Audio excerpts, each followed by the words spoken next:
Tak kira anakku sing pancen bego dhewe iki Bagong. Lah kok dadi le mikir karo kahanane para kawula kiwa tengene kok tenanan. Ora nyono. Ulun maringaken Dewa Daruran Jaya Daru tinampi dening atmajanipun Lurah Semar nggih menika pun Bagong. Lah menika lak gampil to, Dik. Menika perkawis sing mboten angel. Paduka menika kedangan pundi bilih Kakang Badrana yen Kakang Semar menika kalebet kathah paduka piyambak.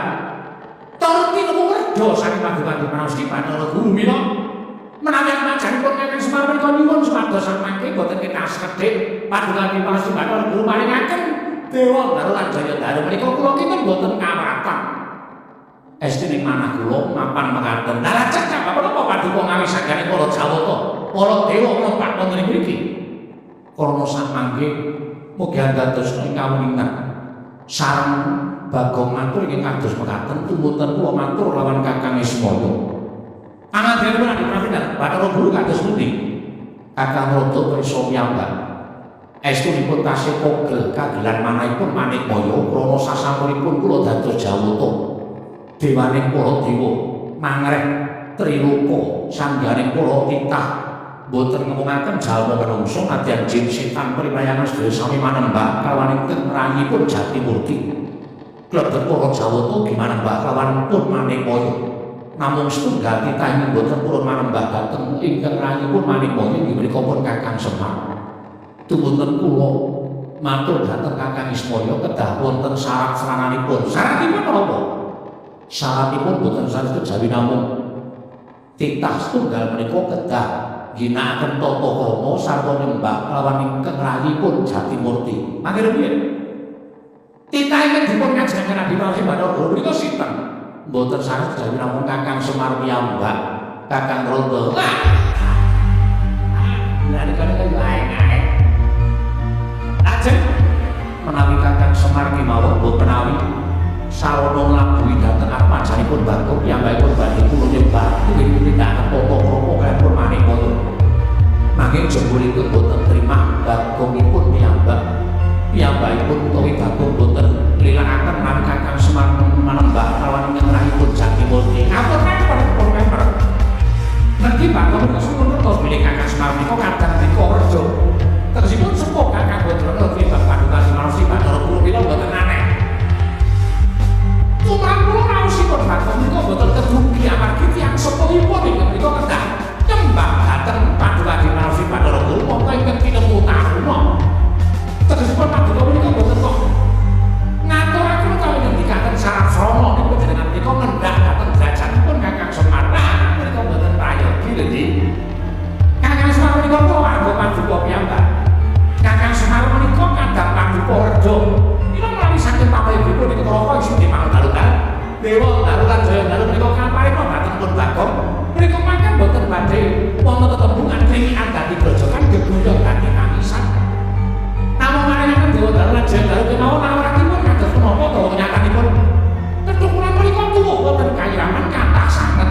Mila menawi Bagong menika nuwun sekedhik kemawon tentu paduka Dimanusi Bathara Guru tentu maringaken dhateng pun Bagong. Sampun ngantos namung perkawis salib kados mekaten dipun dadosaken perkawis sing ageng.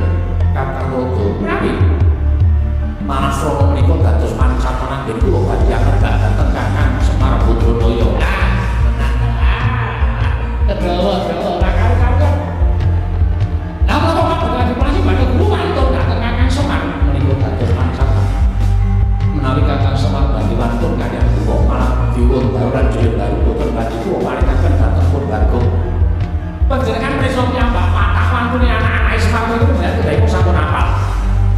Bagong ngantos gadahi sobek kados pengatur menika tentu gadahi pemanggi sanes tegesipun kados pundi.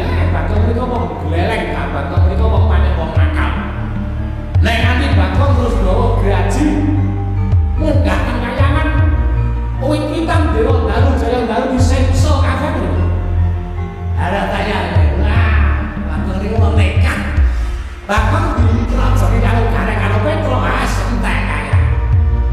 Kakang Rata rabi ing mekaten Bagong sakmangke badhe kula atrapi paukuman. Arah daya menak tekan dindi Semare luput Bagong diruputke.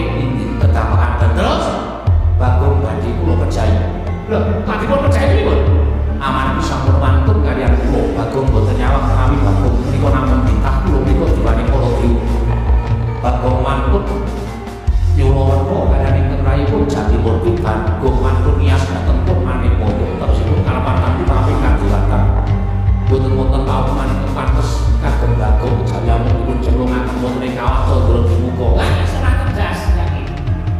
Kawah Candra Dimuka boten kuat ngobong menipun Bagong. Ngoten. Wong ora salah ora luput cemplungaken ing kawah menika boten badhe mempan. Boten badhe ngobong. Kakang Rada prawi samangke Kakang Rada jawaban Purwadya Baladewa damel risak wonten ing kaduwanipun Bagong inggih menika pun padungan pengapus. Sakmenika ugi Kakang Rada prawi panjenengan teko kendel kemawon. Nuwun sewu nggih. Tidra-tidra sing manipun kula istimewa dalutan lali kula kadhaos pados risak wonten papan dunipun Bagong. Jangan saking tanganipun kula istimewa dalutan kelopokan menika boten wonten kelapatanipun Bagong kaliyan Semar. Nek lumute adi guru. Lumute adi guru ingkang duweni manfaat dikang adikung adi kula.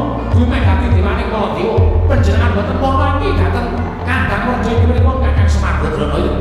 Malah panjenengan badhe ngendhak kacatipun Kakang Semar menika kula boten matok, kula boten rujuk, kula boten condong. Menawi Kakang Rada boten matok lan manggipun Bathara Guru tersipun Kakang Rada wangkul dhateng pangaos kula. Boten badhe matok. Nanging kula menika kamituaning dewa. Kula menika kamituaning kayangan panjenengan menika menawi badhe nggih pergi tentu kula jejekaken. Kula badhe jejekaken ingkang bengkok. Beneraken ingkang lumut kula dadosaken lan pramesti Bathara Guru. Kakang Rada najan panjenengan kami kula angin dados panguwasa tunggal menika kula. Sanes. Sanes dos pundi.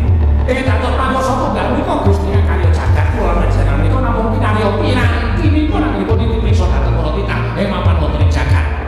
Dados kaliyan juga menika dewekaken utawa muniranaken dhateng panjenengan piyambak menika lepat. Kakang Rada menawi kekatanan nggih kula jatuh sampun Kakang Rada menawi Kakang Rada boten sarujut boten mathuk lan kundur dhateng kayangan. Apa inggih? Mari yo paring.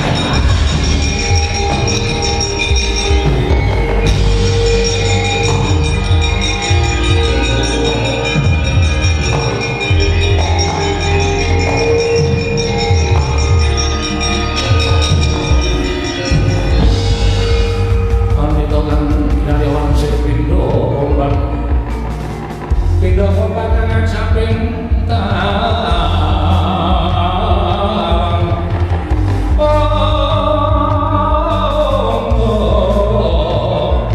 susrakin ngendikone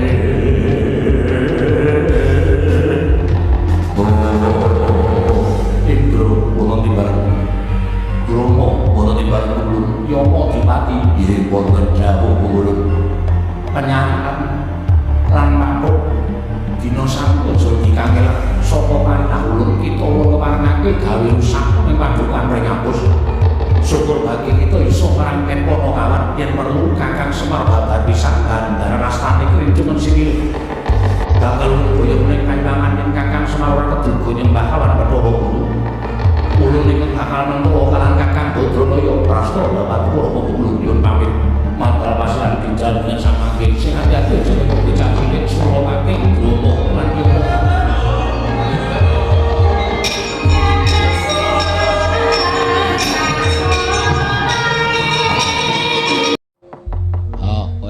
Tanggung jawab.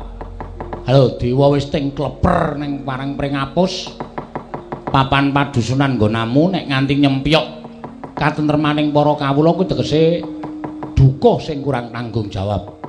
Tru? Aku wangi ya, Tru? Ya. Kowe ora mentolo karo patiku to? Ora. Nek aku lara kowe mesti sedih. Mesti adikku sing tak tresnani kok.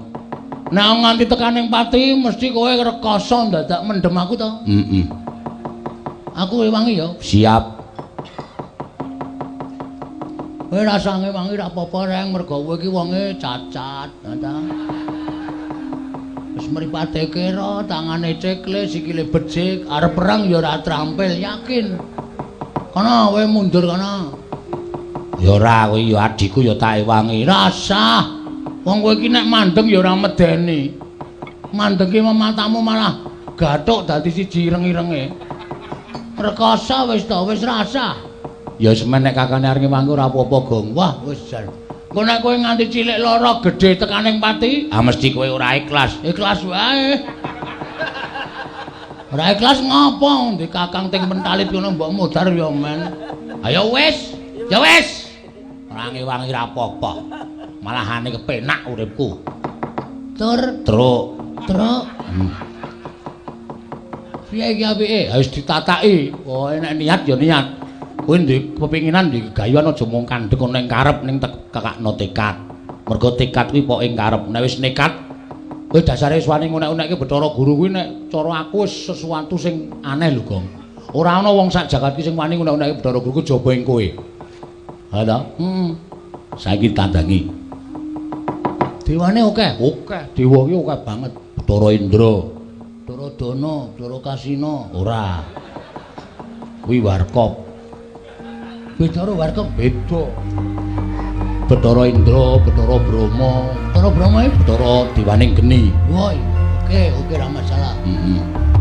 Kudu tok simpen sik carane piye ngalahke Bathara Indra iki piye. Glut.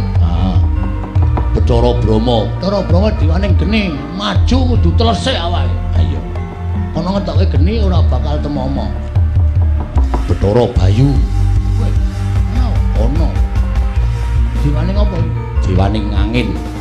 Sebelah angin kontal kuwi kudu piye carane menanggulangi supaya aja nganti kalah karo dewa-dewa kuwi. Menyang aku ning ngurimu. Ku aja negak aku ya, Mas. Ora, kuwatir. Apa sing tak gayuh kelakon kowe ya mesti bakal ngrasake penak. Aku ngempek kamukten lho. Oke. Lara wong loro mati kowe dhewe ya Gus iki. Omonganmu iki sok ora penak. Lara wong loro mati wong loro. Siap. Pethoke dewa-dewa. Ora gelem mundur gawe kisra, ora meneke Dewa Daru Jaya Daru. Aku ikhlas mati njepani kampung halaman gitu.